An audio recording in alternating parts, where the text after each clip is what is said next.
too, is history now.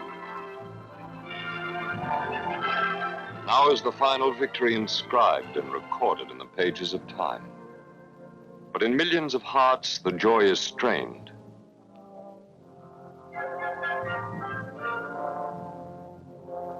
These were our brothers, our husbands, our sons.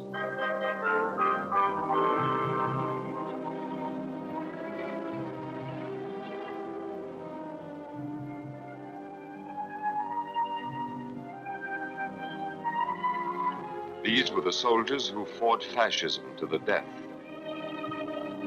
And these were just people who happened to be in the path of total war. A war that began with the shelling of Shanghai and the bombing of Barcelona, that ended with the shambles of Berlin and the wasteland of Nagasaki. They too died fighting fascism. Fascism was the world's most expensive sin.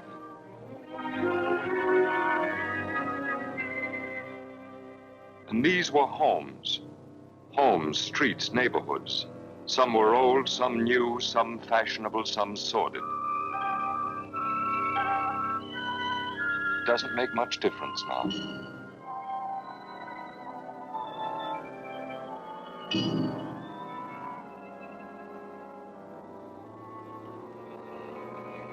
And this was a city.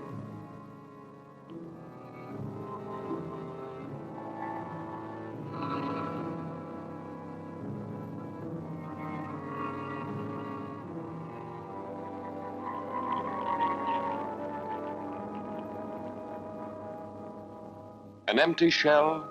Not quite. There are people left in all the ruined cities of the world, people who are said to be alive. Two of the four horsemen of the apocalypse, ruthless power and war, passed over them, and still they live.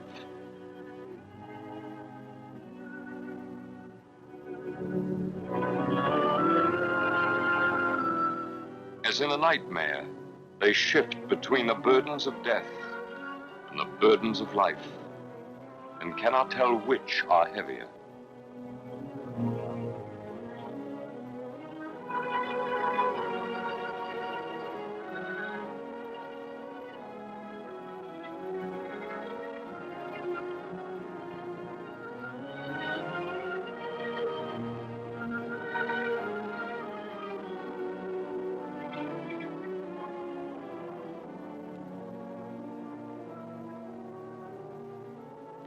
Limit of human endurance? No. For a third horseman rides through the twisted town on the black horse of famine. And still another comes, the fourth, the pale horseman. In biblical days, his name was pestilence. His modern name is epidemic disease. His shadow is in the sewer waters of 1,000 towns. These people slake their thirst with typhoid fever and dysentery, with infectious jaundice, and possibly with infantile paralysis. They don't know they're helping the pale horseman on his way, while for them there is no help. To fight disease, you need hospitals and medical supplies, doctors and nurses, clean sheets and disinfectants. Red Crosses made easy targets. The people of thousands of towns had no place to die in, let alone to get well in. A wave of tuberculosis which spread over Europe with the German armies could not be stopped without food, shelter, and sanitation.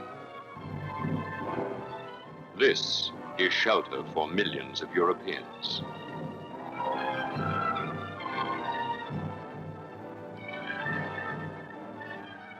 And this is where they prepare their scraps of food.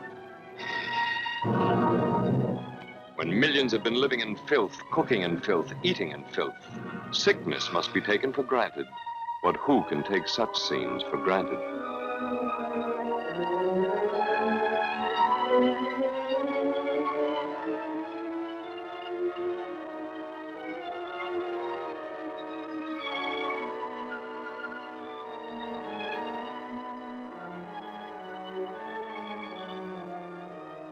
When the Luftwaffe first rose to carry death to unarmed civilians, thousands of trapped Europeans hurried from their threatened homes to seek safety elsewhere.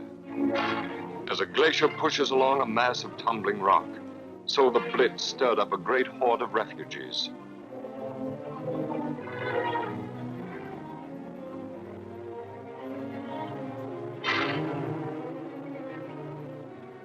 From Holland, from Luxembourg, from Belgium, from France. Soon a continent was running for dear life. No, more than a continent, for a globe was on fire. At the other end of the axis, the people of China had taken to the roads on their bare feet. They moved a country out of the reach of their greedy enemies with their bare hands.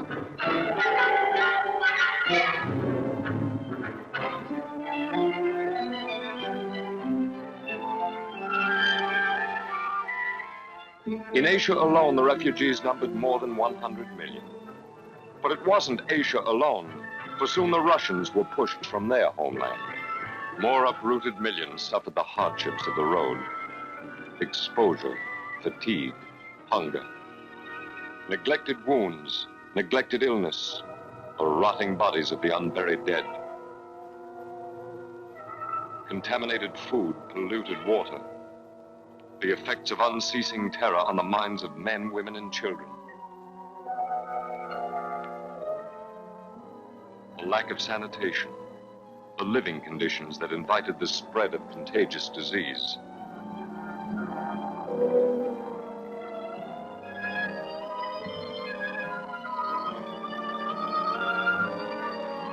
This is the birthplace of epidemics. This is where the Pale Horseman started on his deadly ride. But his progress is not unnoticed.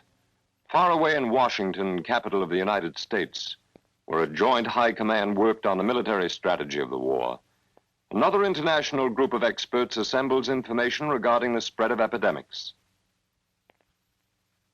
Epidemiologists, they're called, a sort of G2 in the war against disease. Because they know how epidemics travel, they can predict cholera along the Yangtze next month from cases reported in Chongqing last week.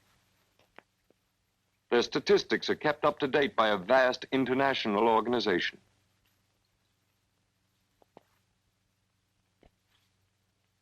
Typhus in Europe.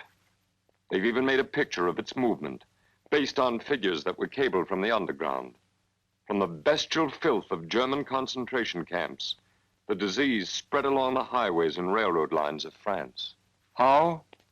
Carried by fathers and brothers and husbands, prisoners of war returning to their loved ones with joy in their hearts and with a deadly organism in their bodies. In a great gesture of kindness, the Nazis let these men return to their wives and children. The poor Frenchmen rejoiced in their good fortune, for the typhus microbe is invisible.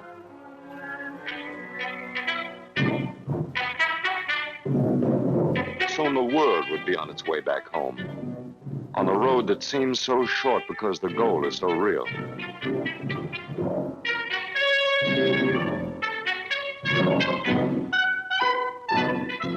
But maybe your home isn't there anymore. Better hurry. Better hurry. Would the Pale Horseman ride on all these roads? Would he follow the returning refugees? Would he shadow the homeward migration of 200 million displaced persons?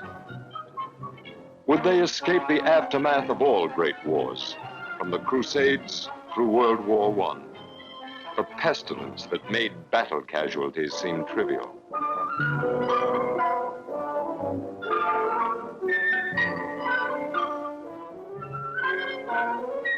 This time, epidemics could cross rivers and mountain ranges. They could fly from one hemisphere to another. Multitudes have been exposed to malaria, typhus, tuberculosis, and a score of other infectious diseases. What could prevent the Pale Horseman from riding into every village, town, and city in the world?